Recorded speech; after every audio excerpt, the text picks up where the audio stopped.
Assalamu alaikum wa rahmatullahi wa barakatuh. Inshallah, everyone is having a blessed and very, very beneficial Ramadan. This is the best time of the year for the Muslims. Alhamdulillah. This week, I visited a masjid and I was going for, they were going to have iftar dinner and Salatul Taraweeh. So I come upstairs, and this is the masjid that is closest to the University of Cincinnati. And I walked upstairs, and there were a group of brothers that were sitting around having a conversation about the culture of African Americans. The debate was, do African Americans have a culture? One old head brother said no, another one said yes. So when I walked up, they asked me what my position was on that.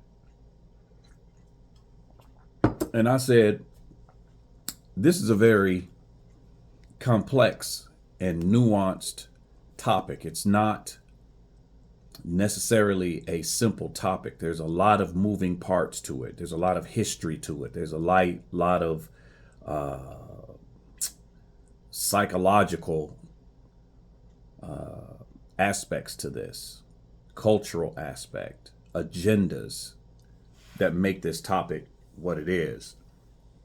So first and foremost, as I've said in other videos that I've done, everything that I do, as far as my studies, as far as how I study, what I intake, I filter through an Islamic lens. This topic is no different. What does Islam say about culture? Well, we know in the Quran, Allah tells us that He created us and He divided us into nations and tribes. Why? So that we may get to know one another. So if we're all the same, then there's nothing to get to know, right? But because we're divided into nations and tribes in different geographical locations, our cultures are going to be different. Let me first define culture. Now, you will find variance in slight variances from what I have found to be true in the different human sciences, the different social sciences. You'll find some slight variation in the definition of culture. But let's give it just a broad breakdown. Culture is language. Culture is cuisine or food. Culture is style of clothing. Culture is the mores and folkways of the people of that demographic. Culture is the self-identity. How you self-identify normally will come from your culture. How you see yourself, how you define yourself. So you have language, you have food, you have clothing, you have the societal norms, the folkways, the mores, that are oftentimes specific to that one demographic, that one group of people. That's culture in a in a nutshell. When I think about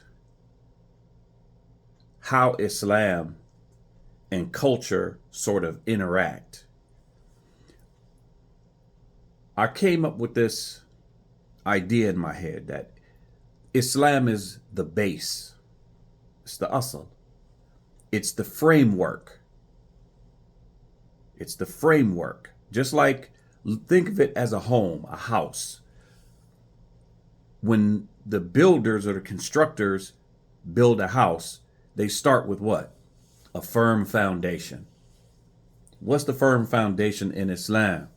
The firm foundation is the Tawheed and understanding it, understanding the Quran and the Sunnah, the basics, being firm in it, knowing the basics, know who Allah is, know who the messenger is, sallallahu alaihi wasallam, know how you should interact with the Quran and how you should react to the Sunnah, how you should react or interact rather with Allah and His Messenger and the book.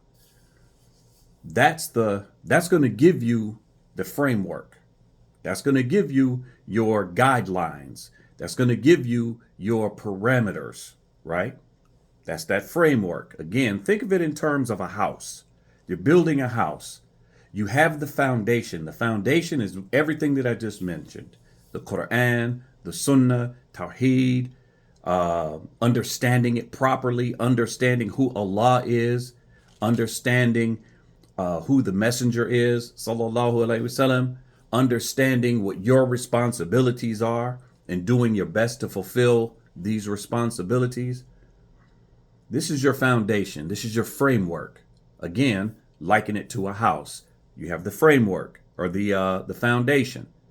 If the foundation of any edifice is built upon shakiness, it's built on a fault line, it's built on sand, the first bit of adversity, the first good storm, the first good rain, the first strong earthquake, your whole edifice is going to come crumbling down because it's not built on a firm foundation.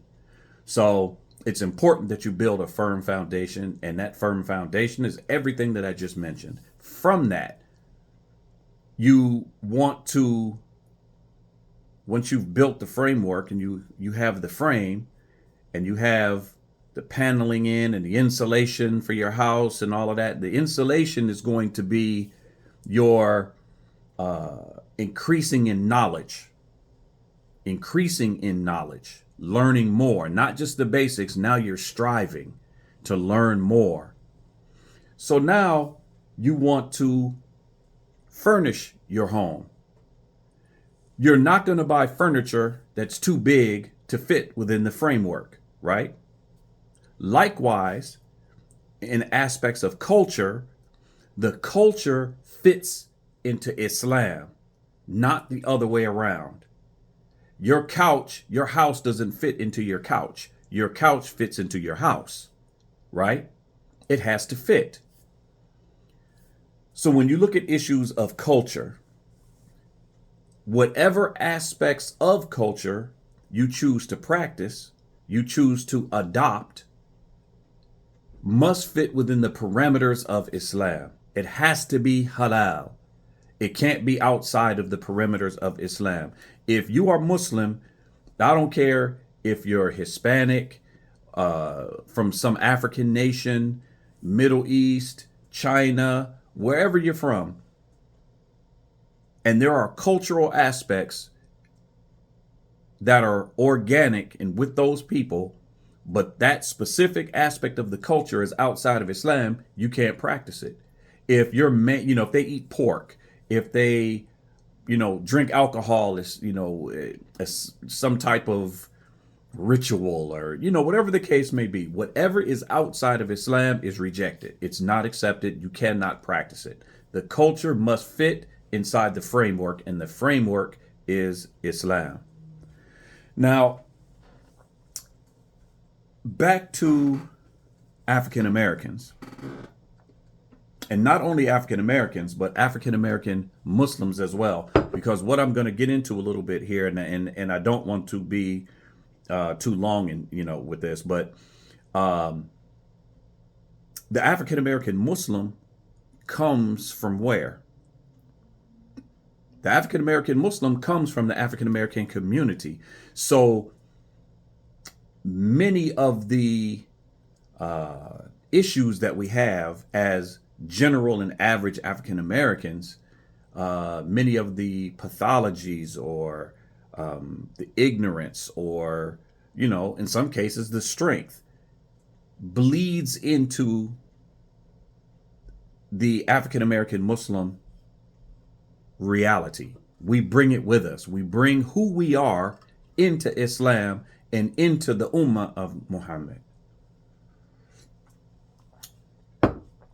So, culture defines. We do know when the slaves were brought over here from Africa, most of them were taken from West and Central Africa, heavily Muslim populated. It's documented that many of the slaves came over were Muslims. Well, slavery stripped us of this identity.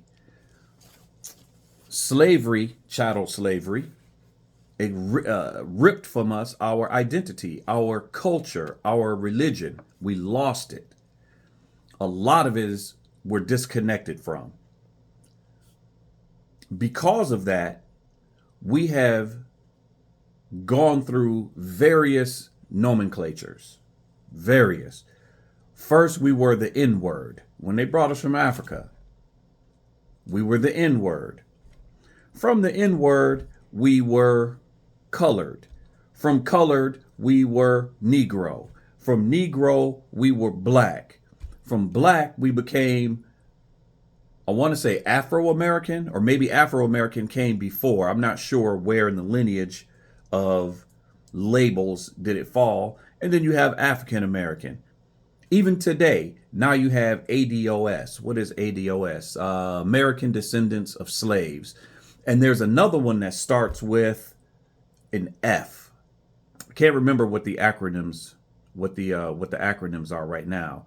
But my point is, we've gone through various name changes, group identity name changes. Do other demographics go through collective identity name changes? Do Mexicans go through that? Do Africans from the Congo go through that? Do Russians go through that? Do people from Saudi?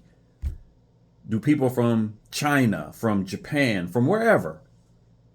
Do they come to America and go through periodic collective identity renamings? I would say no. Not that I know of. If someone knows something different, please feel free to put it in the messages or in the comments below. But African Americans have gone through several different collective identity nomenclatures. Why is that? It's because our base is weak. Our cultural base. Let me put it to you that way. We don't know who we are because it was stripped from us. The renaming, the periodic renaming, oftentimes we don't have control over it. We don't have control over who is doing the naming. We are just identified. We don't hold the power to self-identify. We're not in charge of our own agency. Oftentimes, who we are is defined for us. And again, that's problematic in that the people who are doing the defining are also the same people who are doing the exploiting. So they use labels and definition to tell us who we are. And because we don't really know who we are, we strive to fulfill the characteristics of that which is expected from us or of us from the label that is put on us. It becomes almost like a self-fulfilling prophecy. And again, because we're not really self-defining at this point, the labels that have been thrust upon us are also detrimental to us. Look at our history. look at our history. There have been attempts in the past to self-define. I believe it was Jesse Jackson came up with African American, if memory serves me correctly. I think it was Jesse Jackson that did that. When we look at our image, how we are portrayed to the world, who controls that? Do we as a collective control that? When we look at our image in the world, pimps, players, thugs, or athletes, or entertainers of some type. I've traveled quite a bit internationally, and I can't count on both hands the number of I want to say racist stereotype questions that I have gotten about black people in America. And oftentimes, the spirit behind the question is not the same as if it was asked in America. Because I understand that overseas, the only thing they know about black Americans is what they see on TV and in the media. And since we don't control those images, the people who are in other countries see us and they expect us to be a certain kind of way because that's the image that's being pushed, promoted, and propagated. I remember I was in Egypt. I had an Egyptian brother who I knew to be a pretty good brother. I'd had several conversations with him, and because we worked at the same place. He said, "Akhi, can I ask you a question?" I said, "Yeah." He said, "What are the N words?" He didn't say N word. He said the actual word with a hard ER. What are the N words like in America? And of course, my first inclination was to smack him in the mouth. But I had to stop and I had to think for a second, like, where did he even get this word from? Where did he get this word from? How did he come to this conclusion that that's what we're called? Number one, unfortunately, we tend to call each other that because we have accepted that title as some type of badge of honor or some type of identifier. And just as a side note, you don't really see other quote unquote minority groups calling each other names that were thrust upon them that have negative definitions. You don't see them redefining those words and calling themselves by those words in public. What groups may do behind closed doors is different to what they may do in public. Whereas African Americans, we call each other openly and freely the N word. And some will say, yeah, but it's not the ER. It's got the A on the end. And to me, that doesn't make much difference. It's a variation of a word that has been, it's a disgusting, disgraceful word that, was used to define us back in the day. So repackaging it, I'm not really buying that one, but someone else may have a different opinion. I just know that you don't see other groups that I know of doing that. We seem to do that. So when we go back to self-definition and understanding who we are and understanding our value, when we look at our image, we will play gangbangers. We will play pimps. We will play criminals and thugs. We'll play that almost because that is what is expected of us, and we are sort of pigeonholed into that. Ask a Jewish person to play a Jewish pimp with Jewish women. Create a movie with non-Jewish actors and Christians portraying Jews as being pimps of their own women. disrespecting their women the whole way through. And the Jewish community is going to rise up and they're not going to go for it. Other demographics, other minority groups, if you do that to them, they're going to boycott you. They're going to say something as a collective. And that's because they know their identity. They know who and what they are, and they're not going to allow outsiders to taint it. African Americans, unfortunately, we don't have that.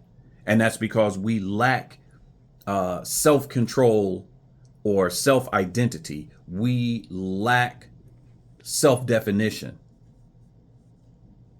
And that's I think one of the biggest problems that we have. Once we identify, self-identify, and collectively accept it and move as a block, a lot of these things that happen to us won't. Certain communities have very, very high levels of efficacy. They have very high levels of self-care amongst themselves. Whereas with the African Americans, oftentimes we don't have that. There are certain, in the Hispanic community, in any community that you find where the group is tight, they have norms. And if a member of that group gets out of pocket, they're going to put him back in pocket collectively. They're going to put him back in pocket. He's going to feel the heat. And that's because they control their own identity. They control their norms. They are self-defining. And nobody from the outside is going to come in and tell them that they're not this, that, or the other. You know, if you tell someone from Guatemala, they come to America and tell them you're not Guatemalan anymore, they're going to tell you that you're crazy. Try telling a Mexican he's not Mexican anymore, even though he migrated and came here. Try telling an African, a Nigerian, or a Ghanaian, or a Saudi Arabian, or an Egyptian that they're not what they say they are anymore. And you begin to try to redefine them. They're not going to go for it. Self-definition is one of the key issues, I believe, to not only African American success, but to African American Muslim success. I was in Singapore one time. I'm going to wrap this up here. I was in Singapore one time, and it was Salat al-Dhuhr or maybe Salat al-Asr. I don't know. It was one of them. And I fell asleep in the masjid after I prayed. I missed the Jama'ah. I came in and I prayed on my own. When I woke up, there was a large Jama'ah in the masjid toward the front of the masjid, toward the door. And I'd fallen asleep on the floor in the front of the masjid. So when I got up to leave, one of the brothers, several of the brothers, in fact, gave me salams. And obviously, I returned the salams. And then they called me over and asked me who I was and where I was from, because I'm obviously not Southeast Asian. I told them and what I was doing in Singapore. Long story short, it was a Jamaat from the Tabligh, Jamaat Tabligh. And they were mainly Southeast Asians, and there were a few Africans sprinkled in the group.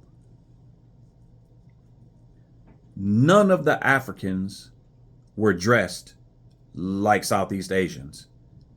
Not that it would be wrong. I'm not saying it would be wrong. I'm just saying they have their own culture, so they were dressed like they're from Nigeria. They dressed like they were from Ghana or from wherever they were from, Senegal or Mali, or wherever they were from.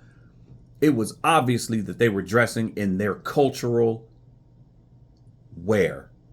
They weren't dressing like Southeast Asians, and the Southeast Asians were not dressed like Africans. And there's nothing wrong with that. The point is, because they have their own culture, they don't necessarily feel the need to dress like anybody other than who they are. Not that it would be wrong, but they're comfortable and happy with where they were. African American Muslims, let me ask you a question. When a brother attaches himself to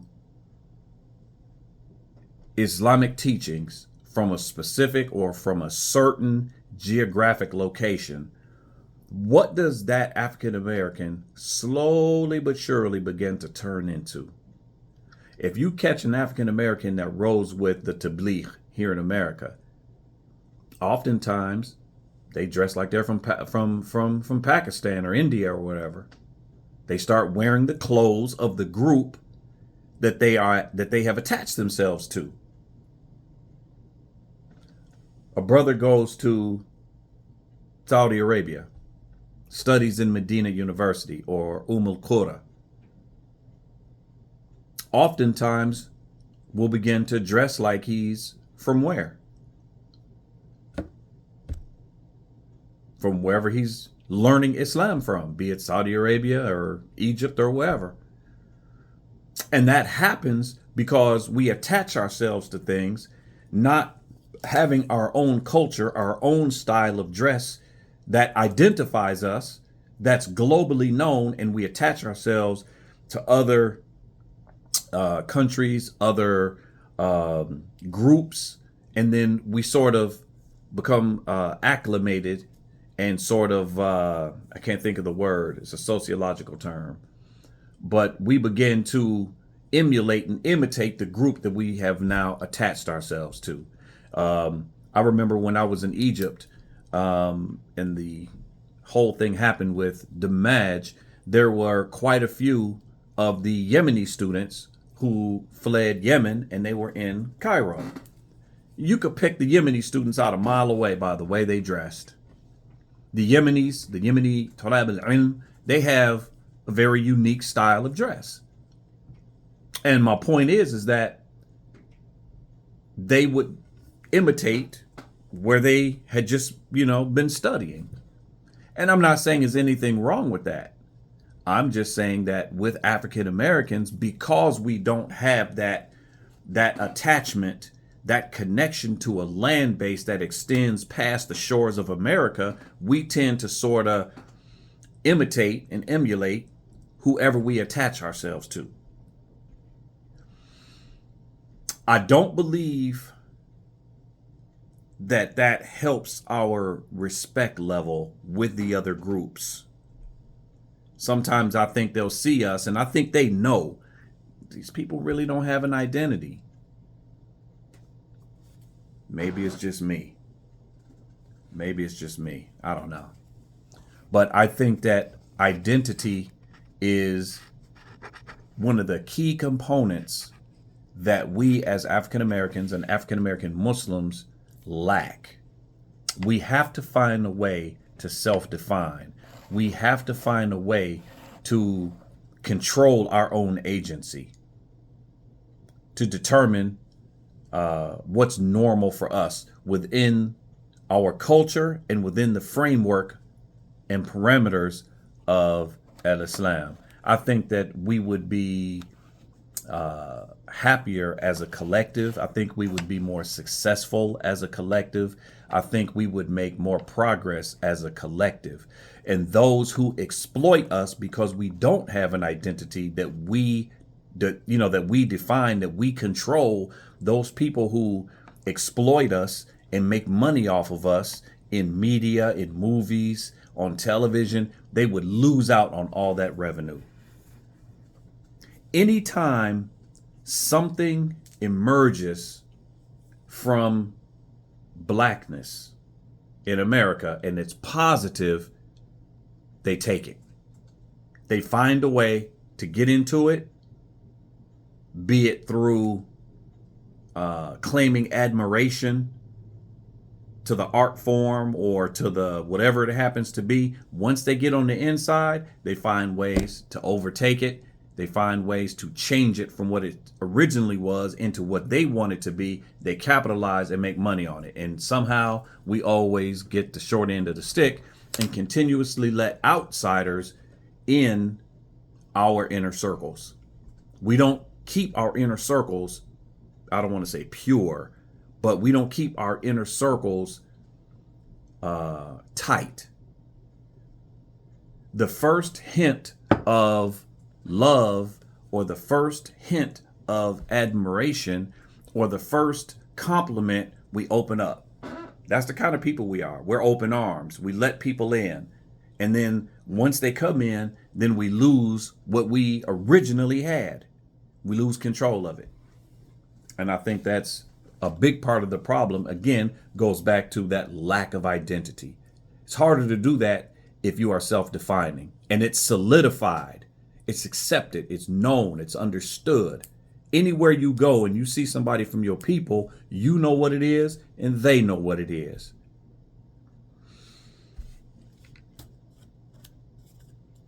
Islam is the asl. It's the foundation, it's the basis. From that basis, that strong basis, you can then fit the culture inside of that framework. Everything fits into Islam, not vice versa. I can't reiterate that enough. I have seen many different cultures that have some different cultural aspects to them that are outside of the fold of Islam, but because that's the norm for that culture and it's accepted, that's what they do. We have to do better. So I hope that this was beneficial. I hope that it was clear. African Americans have to learn to self-identify, control their own agency, control their own image, control their culture. Even if they have to hodgepodge, put a culture together, tweak it and turn it to make it ours. Make it good. Don't take bad, take good. Make it ours, though, here in America.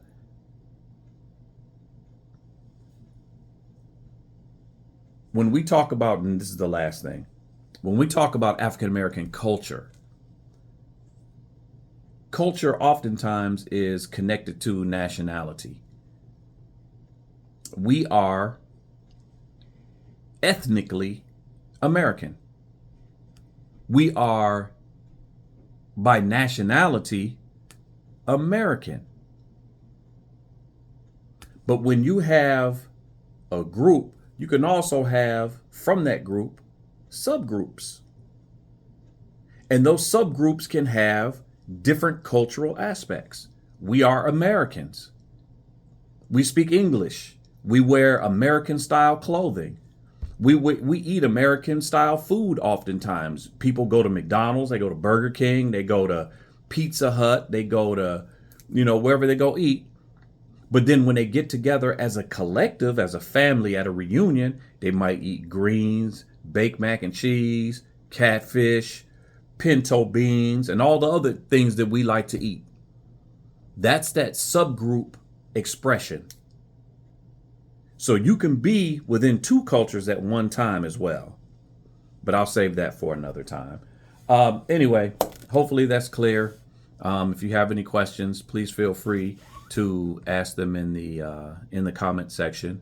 If you think that I missed the mark, please speak up. Maybe I did. I'm not perfect. If you think that it was beneficial, tell me that. I always encourage people to share, with their friends, their family, their groups, whoever. Share the video. Subscribe. If you're not a subscriber, please subscribe. And I really do listen to feedback. I like to have dialogue because it helps me to grow. Someone very well may give me a perspective that I'd never took into account before. And that's how I grow. So I appreciate that. So like it, subscribe, share, and everyone please continue to have a blessed Ramadan. Have a good night. And I will talk to you again, inshallah. Assalamu alaikum wa rahmatullahi wa barakatuh.